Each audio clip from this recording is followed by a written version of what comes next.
At 89, Robert Redford finally speaks the truth. He kept buried for a lifetime. The 6 women he could never forget.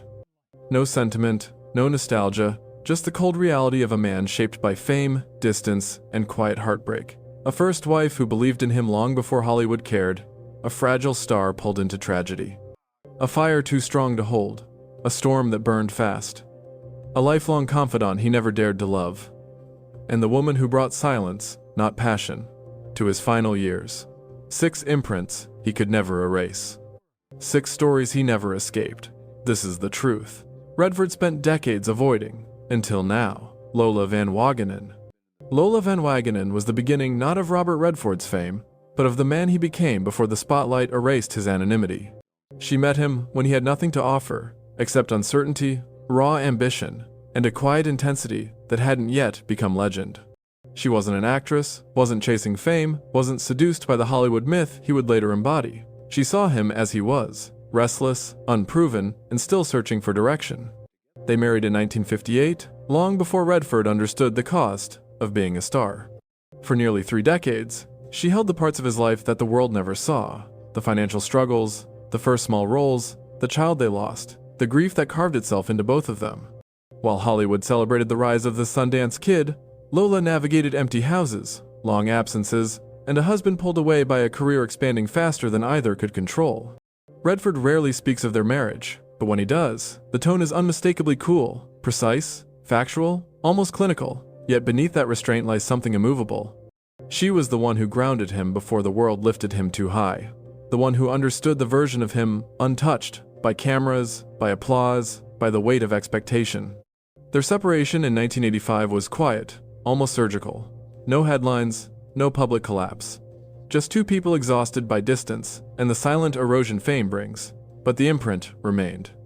Even decades later, when Redford mentioned her, there was a controlled softness, the kind that slips through only when a memory refuses to die. Lola was not the great passion of his life.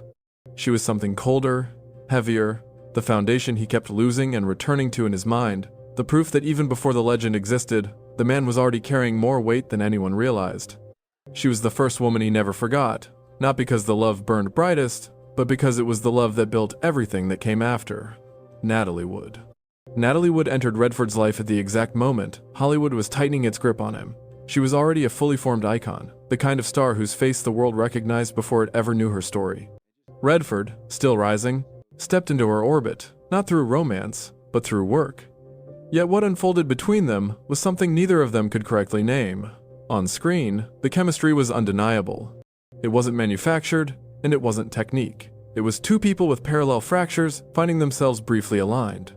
Natalie carried a beauty that felt almost staged, but behind it was a hollow space, carved by years of being watched, judged, and controlled. Redford saw that. More importantly, he recognized it. Fame was beginning to press against him in the same way it had suffocated her since childhood. Their connection never needed public confirmation. It lived in the silences between takes, in the brief glances when the camera cut, in the way they seemed to understand each other's exhaustion without speaking. No declarations, no confessions, just a muted pull, neither pushed away. But Natalie's world was unstable. She belonged to an industry that consumed her youth and offered no shelter in return. Redford, private and self-contained, kept a distance that felt less like rejection and more like self-preservation. He had seen enough chaos around her to know that stepping closer meant being swallowed whole. She was a star burning at a speed no one could keep up with, not even herself. Her death in 1981 didn't shock Hollywood, it stunned it. Tragedy had always hovered near her, but the finality of it cut deeper than anyone expected. For Redford, it wasn't scandal or mystery that stayed with him. It was the knowledge that he had witnessed a woman drowning in the very thing that made her famous. He spoke of her sparingly, deliberately. The restraint itself revealed everything. Natalie Wood was not a forgotten co-star. She was a memory he handled with precision, as if too much emotion might distort it. She became the second woman he could never forget, not because they were lovers, but because she reflected the cost of fame he would spend a lifetime trying to outrun. Barbra Streisand. Barbra Streisand was not a quiet presence. She entered Redford's life like a force of nature, brilliant, intense, uncompromising. When they stood side by side in the way we were, Hollywood called it chemistry. But what existed between them was something more measured, more volatile.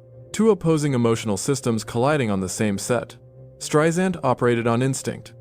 She felt deeply, spoke directly, and refused to delude herself. For anyone, not the public, not the studios, not even Redford.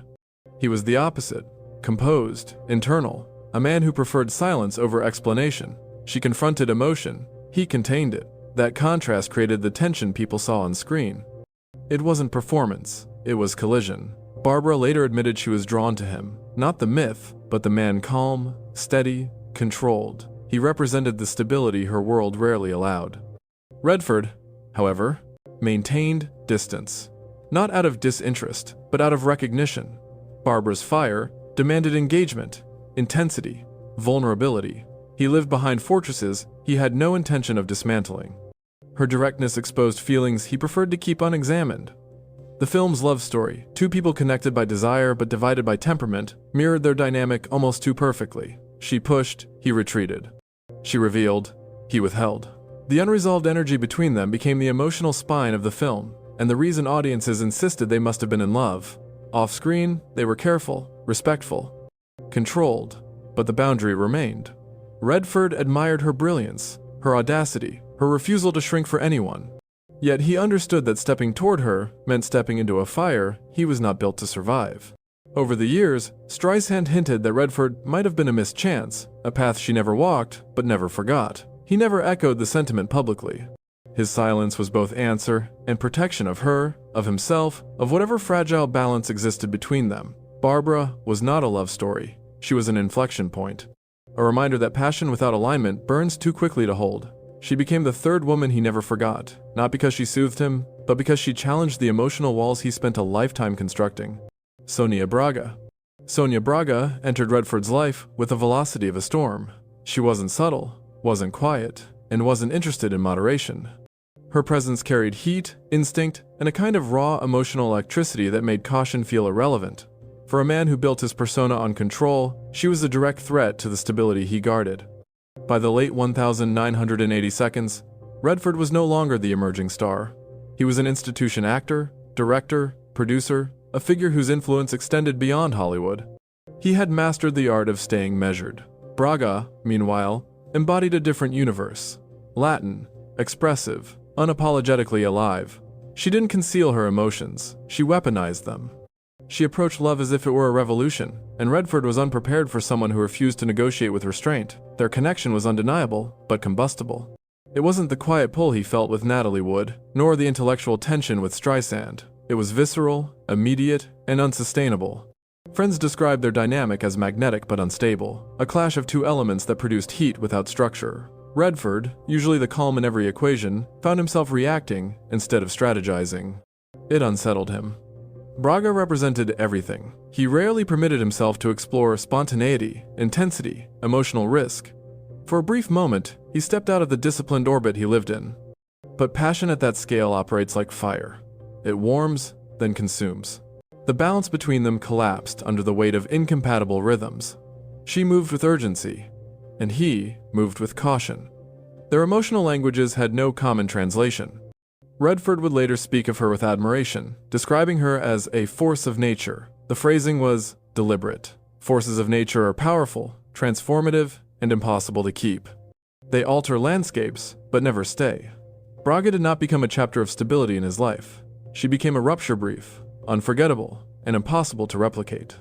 She was the fourth woman he could never forget, not because she brought harmony, but because she reminded him that even the most disciplined lives are vulnerable to being swept away. Sibel Sagers.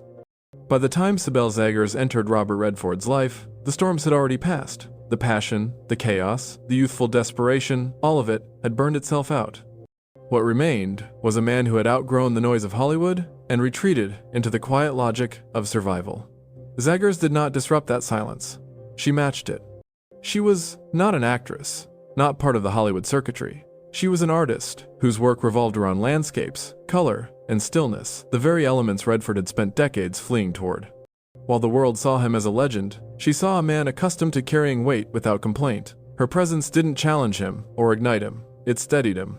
They met in the 1,990 seconds, a period when Redford was dismantling the myth around him, piece by piece. He withdrew from the industry's noise, devoting himself to Sundance, to teaching, to shaping the next generation rather than performing for the old one. Sagars entered that world seamlessly. She didn't seek attention, didn't chase the spotlight. She lived outside of it completely, and that absence of performance was what drew him in. Their relationship grew quietly, almost anonymously. No headlines, no public scrutiny, no speculation. Just two people whose rhythms finally aligned. In 2009, after more than a decade together, they married in a private ceremony hidden from the media.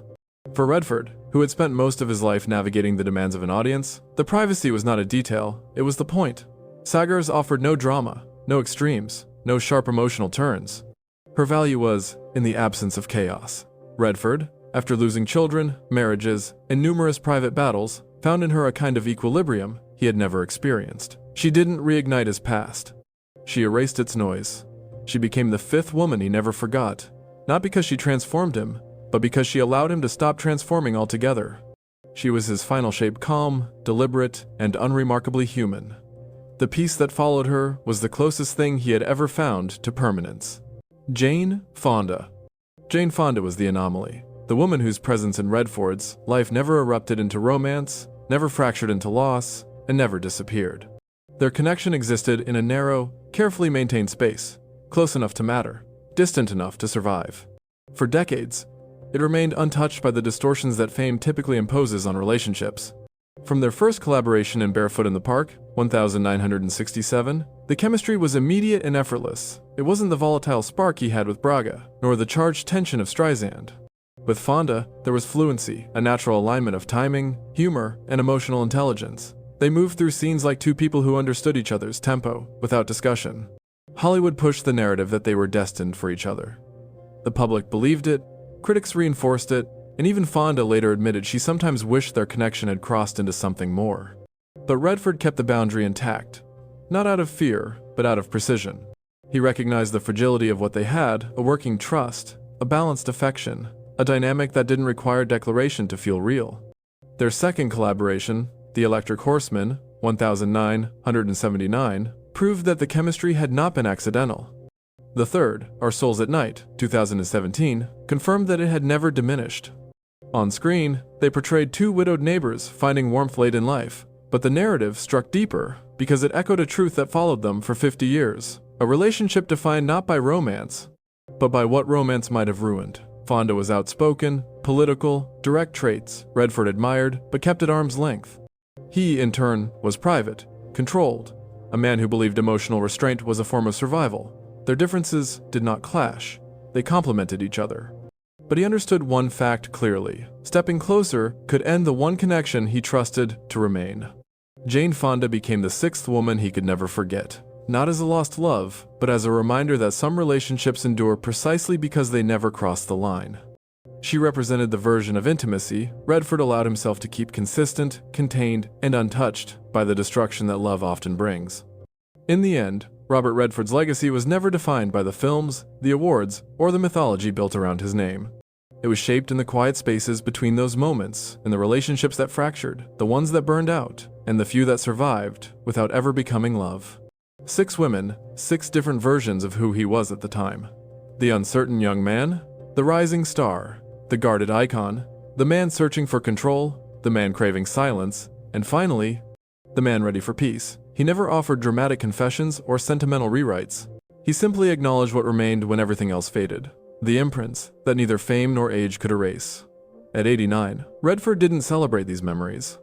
He cataloged them, precise, unembellished, honest. Not as love stories, but as evidence. Evidence of a life lived in the shadows, behind the spotlight. Evidence of a man shaped not by triumph, but by the people he could never forget.